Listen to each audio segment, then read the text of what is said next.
son günlerde Eylül ve Leyla kızımızın öldürülmesiyle toplum vicdanında sorgulamalara yol açan ve feryatlara dönüşen kayıp çocuklar ve çocuk istismarı meselesi birey ve toplum olarak hepimizi derinden etkilemiştir. Bu ve benzeri olayların faillerini, bunlara destek sağlayan kişi ve çevreleri en yüksek sesle Van Sivil Dayanışma İnisiyatifi olarak kınıyoruz. Çocuk sevgisini, çocukla diyaloğu ve çocukların haklarını önemseyen ve önceleyen bir medeniyetin ve dinin müntesipleri olarak geldiğimiz noktayı gözden geçirmemiz gerektiği gün gibi aşikardır.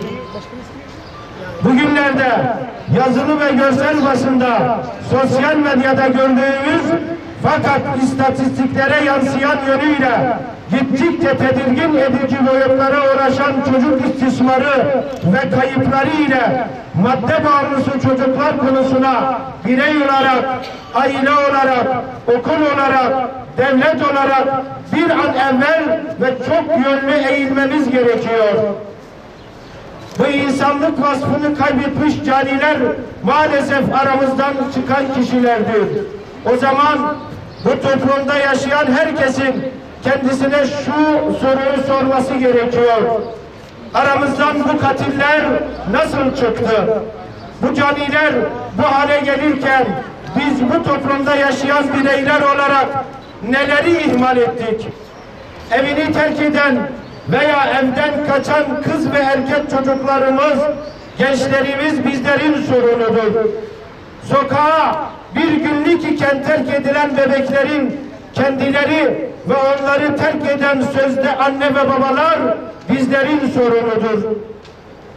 Evliliğin üzerinden aylar geçmişken boşanma davası açan gençler bizim sorunumuzdur.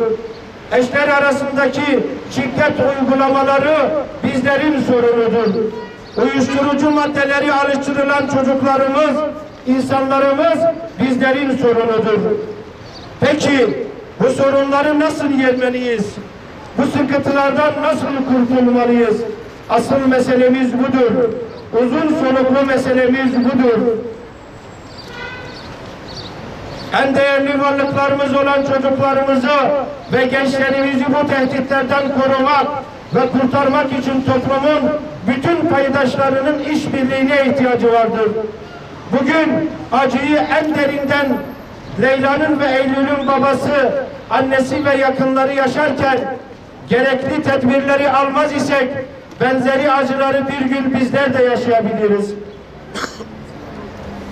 Devlet olarak, hükümet olarak, Müslümanlar olarak, sivil toplum kuruluşları olarak tüm yaratılmışların sağlıklı bir şekilde yaşama hakkı olduğunu kabul etmemiz ve çevremize öğretmemiz gerekir. Bu konuyu ders kitaplarında, ilmihal kitaplarında, filmlerde, dizilerde, reklamlarda, ilanlarda işlememiz gerekiyor. Sadece haberlere konu oldu diye çocuk istismarı, hayvan hakları, insan hakları havarisi kesilmemeliyiz. Yeryüzündeki her canlının sağlıklı bir şekilde yaşama hakkının var olduğunu inancımızın gereği olarak kabul etmeli ve bunu hayatımızın bir parçası haline getirmeliyiz. Mekke seferine çıkmış ordusunun yolunu, yavrularını besleyen bir köpek nedeniyle değiştiren bir peygamberin ümmetiyiz.